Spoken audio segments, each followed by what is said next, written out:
Mi hijastra me usó por 17 años para pagar todo su lujo, pero cuando quiso que su padre ausente la caminara por el pasillo en su boda de $100, le quité el Mercedes, cancelé la boda y me divorcié. Ahora ella nunca olvidará quién era su verdadero padre.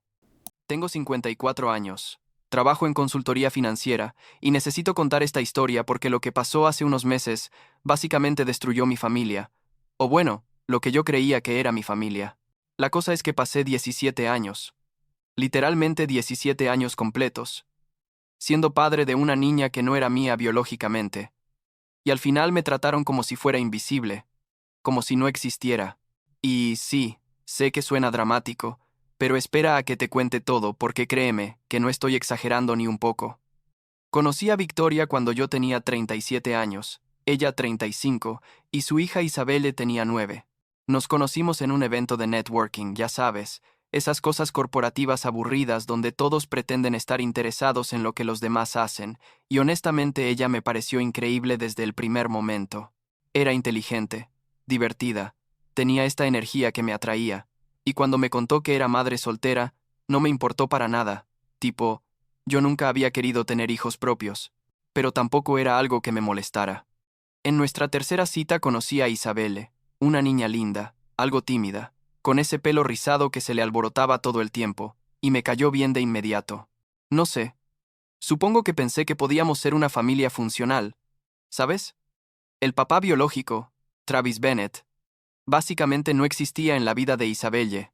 Victoria me contó que se habían separado cuando la niña tenía como 3 años, que él pagaba una pensión miserable que apenas cubría nada, y que lo veía tal vez 2 veces al año si tenía suerte. Navidad y su cumpleaños. Y ni siquiera eso era seguro. Tipo, había años en que ni siquiera aparecía. Victoria trabajaba medio tiempo en ese entonces, en administración de una clínica dental, ganaba suficiente para sobrevivir, pero no mucho más, y básicamente vivían mes a mes. Cuando empezamos a hablar de mudarnos juntos después de un año de relación, yo ya estaba ganando muy bien, y le dije que no se preocupara por el dinero, que yo me encargaría de todo. Y lo hice, la verdad, durante todos esos años. Nos mudamos a una casa en un barrio bueno cuando Isabelle tenía 10, y desde ese momento yo fui quien pagó todo. La hipoteca, los servicios, la comida, la ropa, absolutamente todo. Victoria dejó de trabajar porque, según ella, quería enfocarse en ser madre tiempo completo, y yo estaba de acuerdo. O sea, yo ganaba suficiente para mantener a la familia cómodamente, así que no veía el problema. Inscribí a Isabel en una escuela privada que costaba como $15,000 al año, le compraba todo lo que necesitaba para sus actividades extracurriculares, la llevaba a sus clases de piano, a sus partidos de fútbol, a todo. Los fines de semana salíamos los tres, íbamos al cine, a comer, a vacacionar en la playa cada verano. Yo nunca adopté legalmente a Isabelle, Victoria nunca me lo pidió, y yo tampoco lo sugerí, pero en todos los aspectos prácticos yo era su padre. Punto. Travis seguía, apareciendo de vez en cuando, tipo tal vez 3 o 4 veces al año, siempre con alguna excusa de por qué no podía estar más presente, que si el trabajo, que si tenía problemas de salud, que si no sé qué más. Isabelle lo veía, pasaban unas horas juntos, él le compraba algún regalo barato, y ya, se iba otra vez. Yo nunca dije nada negativo sobre él frente a Isabelle, nunca, porque Victoria me pidió que no lo hiciera, y yo respeté eso. Aunque por dentro me molestaba que ese tipo pudiera aparecer y desaparecer como si nada, mientras yo estaba ahí todos los días haciendo el trabajo real de ser padre. Cuando Isabelle cumplió 14, empezó a llamarme Matthew, en lugar de simplemente hablarme sin usar ningún título, lo cual me pareció bien.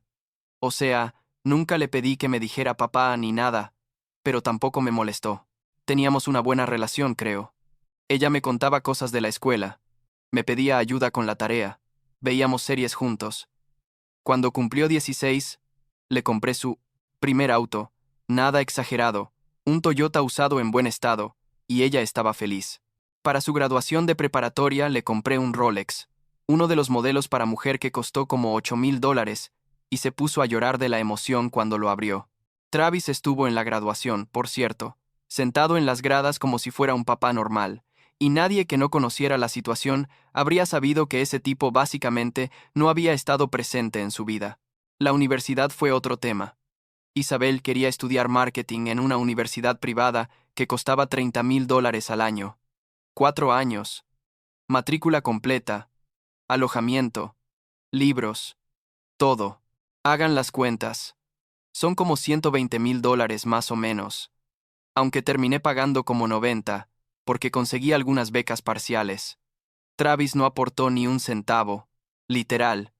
Ni uno. Cuando Victoria le mencionó el tema, él dijo que no tenía ese dinero, que apenas podía con sus propios gastos. Y ahí quedó todo. Yo pagué cada a semestre puntualmente. Nunca me quejé. Nunca le reclamé a Isabelle por eso. Durante la universidad ella venía a casa cada fin de semana largo, en vacaciones, y yo seguía manteniendo su cuarto exactamente como lo dejó, con todas sus cosas, sus fotos, sus recuerdos de preparatoria. Cuando se graduó hace 3 años, le regalé un Mercedes-Benz Clase C, modelo 2021, que me costó $45,000. Nuevo, directo de la agencia, con todo pagado al contado. Isabelle casi se desmaya cuando vio el auto en la entrada de la casa con un moño gigante rojo, y Victoria también lloró, me abrazó, me dijo que era el mejor hombre del mundo. Ese día me sentí bien. ¿Sabes?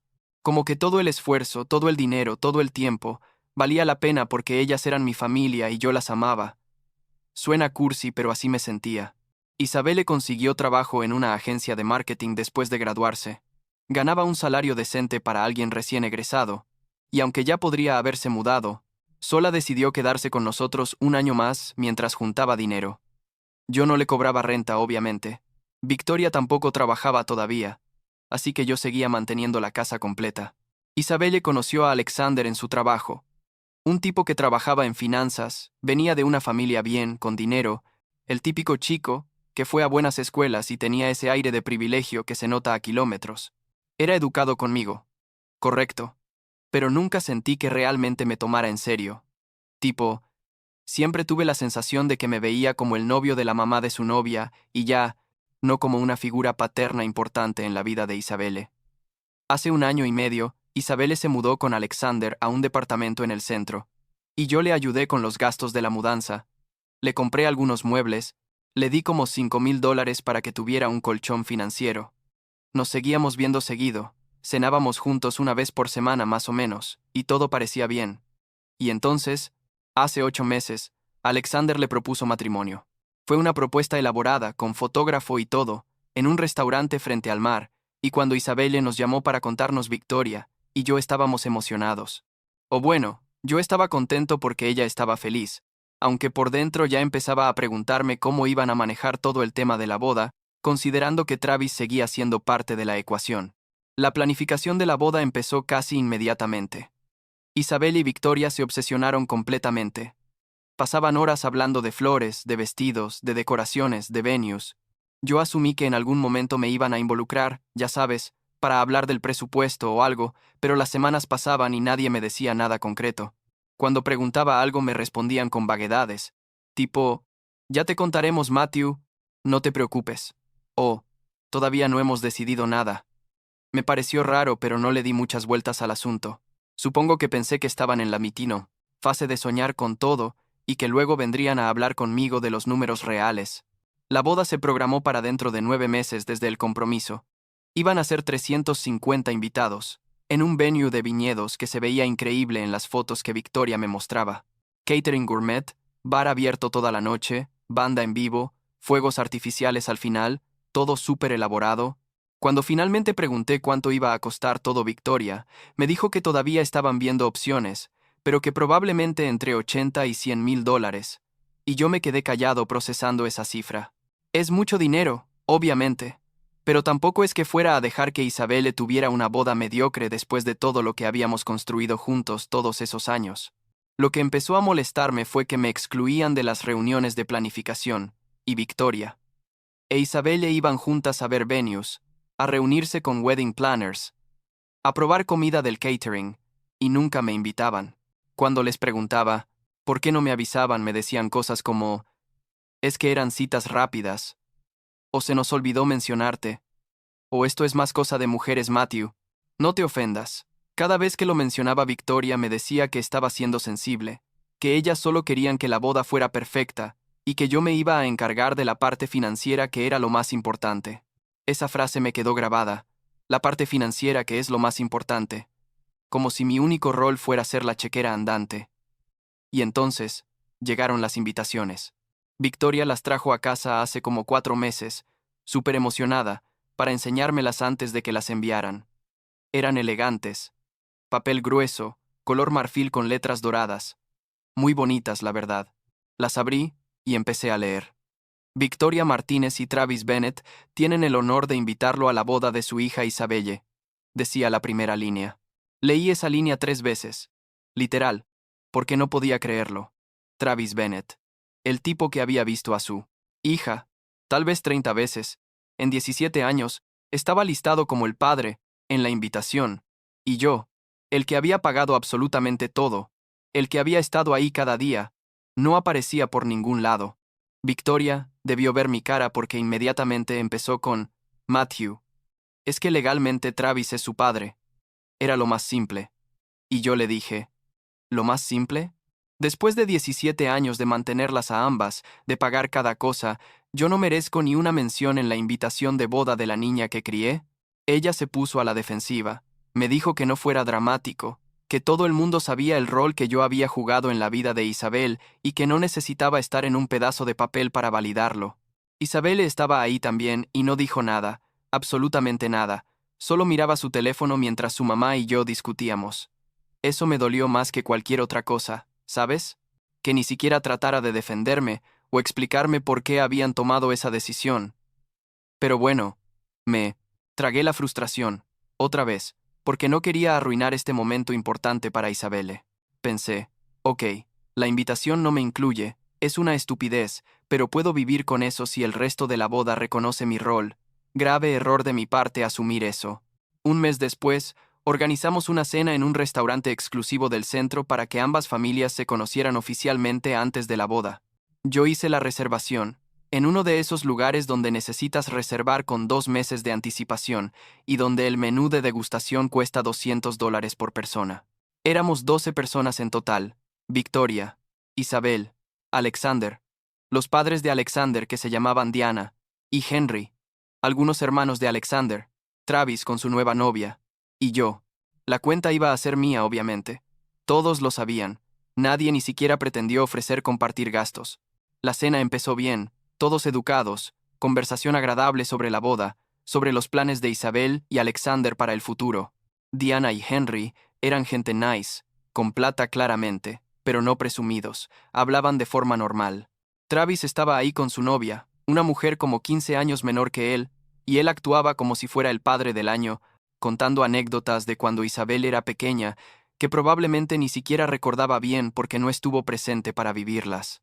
Yo me quedé callado la mayor parte del tiempo, tomando mi vino, comiendo mi comida de $200, observando, y entonces Isabelle se paró para hacer un brindis. Se veía hermosa, debo admitirlo, toda emocionada con su copa de champán en la mano.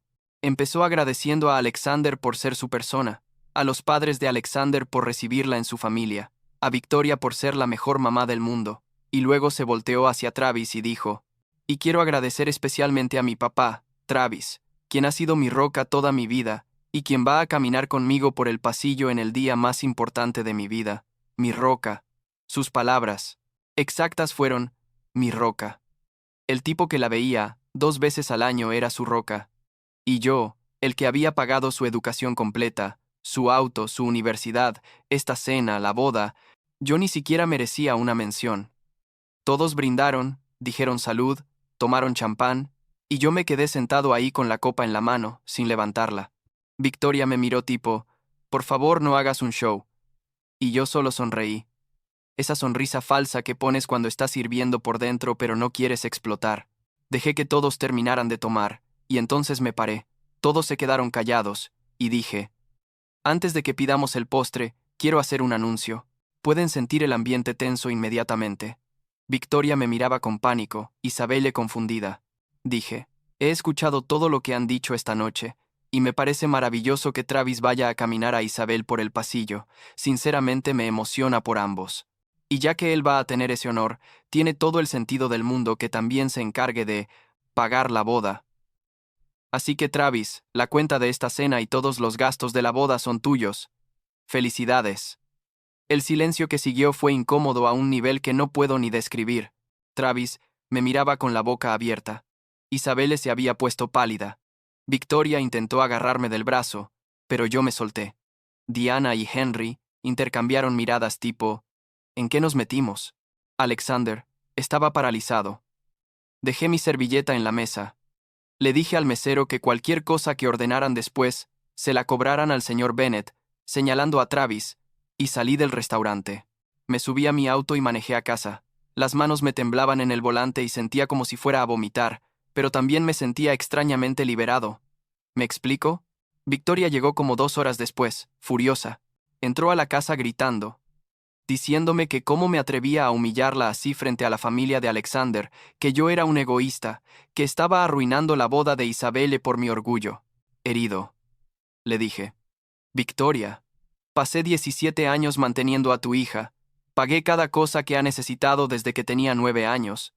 Le compré un auto de $45,000, pagué su universidad completa, y ella acaba de decir en público que su padre, su roca, es un hombre que no ha hecho absolutamente nada por ella.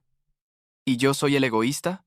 Ella empezó a llorar, a decir que yo sabía desde el principio que Travis era el padre biológico, que nunca nadie me obligó a pagar nada, que yo lo hice porque quise.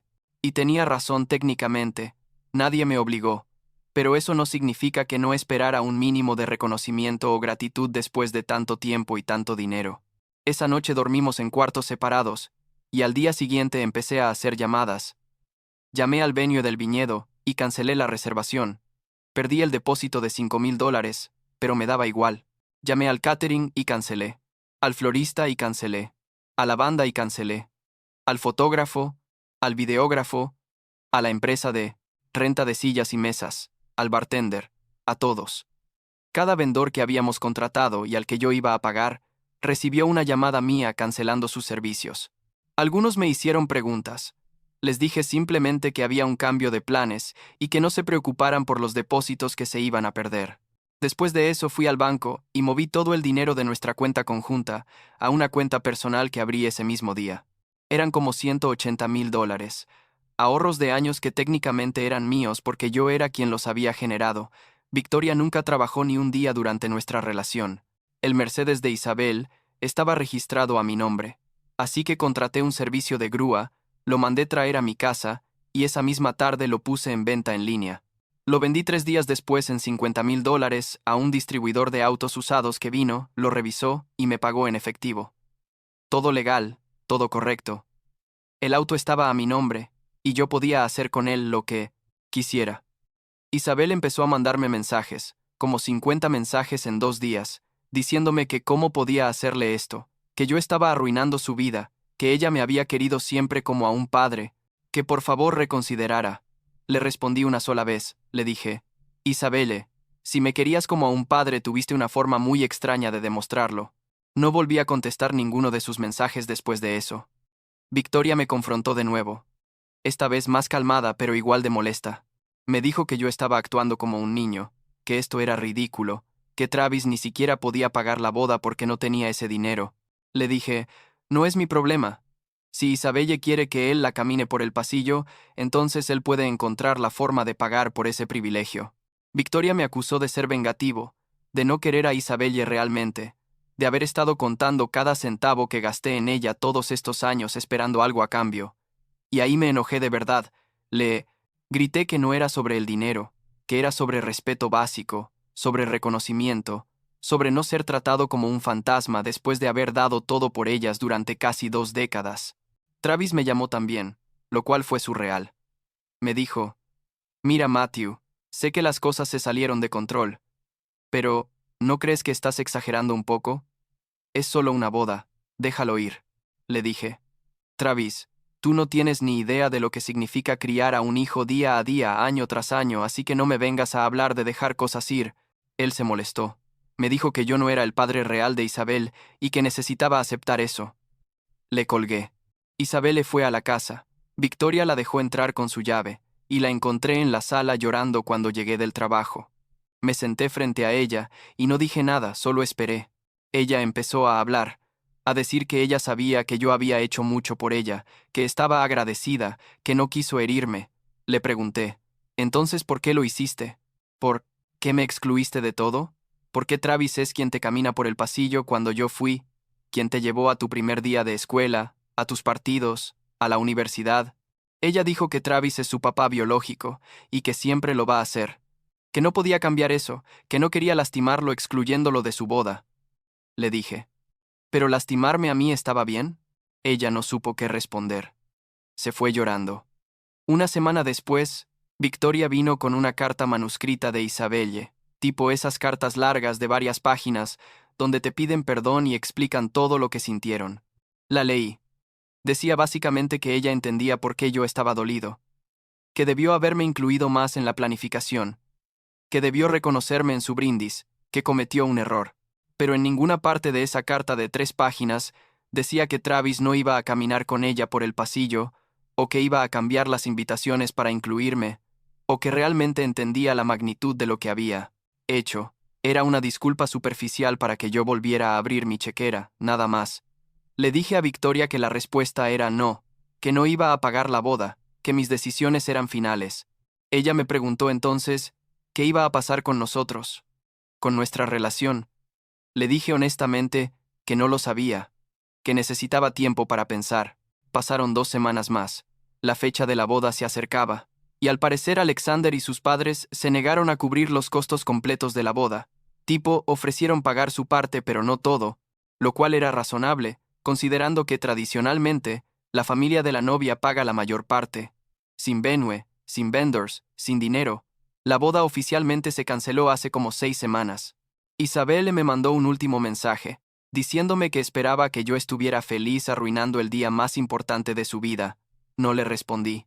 Victoria me dijo que se iba a ir, que no podía estar con alguien que le había hecho eso a su hija. Le dije que, perfecto, que era lo mejor para ambos. Empezamos los papeles de divorcio la semana pasada. Tenemos un acuerdo prenupcial que firmamos cuando nos mudamos juntos. Hace años que básicamente dice que cada quien se queda con lo que trajo a la relación, así que ella no va a recibir nada de mi dinero ni de mis propiedades. Se mudó a un departamento pequeño que le está rentando una amiga. Los bloqueé a todos, a Victoria, a Isabelle, a Travis. Cambié las cerraduras de la casa, y básicamente empecé desde cero. Algunos amigos me han dicho que me pasé, que fui muy duro, que al final del día Isabelle es joven y cometió un error. Otros me dicen que hice bien en poner límites, que nadie debería permitir que lo traten así sin importar cuánto tiempo hayan invertido en una relación. Honestamente no sé quién tiene razón, si es que alguien la tiene. A veces me pregunto si debía haber manejado las cosas diferente, si debía haber hablado con Isabel más calmadamente antes de cancelar todo, si debía haberle dado una oportunidad de arreglarlo realmente. Pero luego recuerdo su cara en ese restaurante, mientras su mamá y yo discutíamos sobre las invitaciones, mirando su teléfono, sin decir nada, y recuerdo ese brindis donde me borró completamente de su vida frente a todos, y la rabia vuelve. No es ni siquiera sobre el dinero al final del día, es sobre ser visto, sobre ser valorado, sobre no ser tratado como un recurso desechable después de dar tanto de ti mismo. El otro día estaba limpiando el closet y encontré una foto de cuando Isabelle tenía como 12 años. Estábamos en la playa. Ella estaba construyendo un castillo de arena y yo estaba ayudándola, ambos sonriendo. Victoria tomó esa foto. Me quedé mirándola como 10 minutos, tratando de recordar cómo me sentía ese día, y solo podía pensar en qué diferente era todo entonces. O tal vez no era diferente, y yo solo no quería verlo, no sé. La guardé en una caja con otras cosas de esos años, y cerré el closet. Supongo que lo que aprendí de todo esto, si es que aprendí algo, es que puedes dar todo de ti mismo a las personas, tu tiempo, tu dinero, tu energía, tu amor, y aún así no ser suficiente para ellas, y que a veces, la única forma de recuperar tu dignidad es alejarte, aunque duela, aunque todo el mundo te diga que estás equivocado. No sé si algún día Victoria o Isabelle realmente van a entender por qué hice lo que hice. Probablemente no. Probablemente siempre voy a ser el villano de su historia, el tipo que arruinó la boda por orgullo. Y la verdad, puedo vivir con eso. Lo que no podía vivir era conseguir siendo invisible en mi propia familia.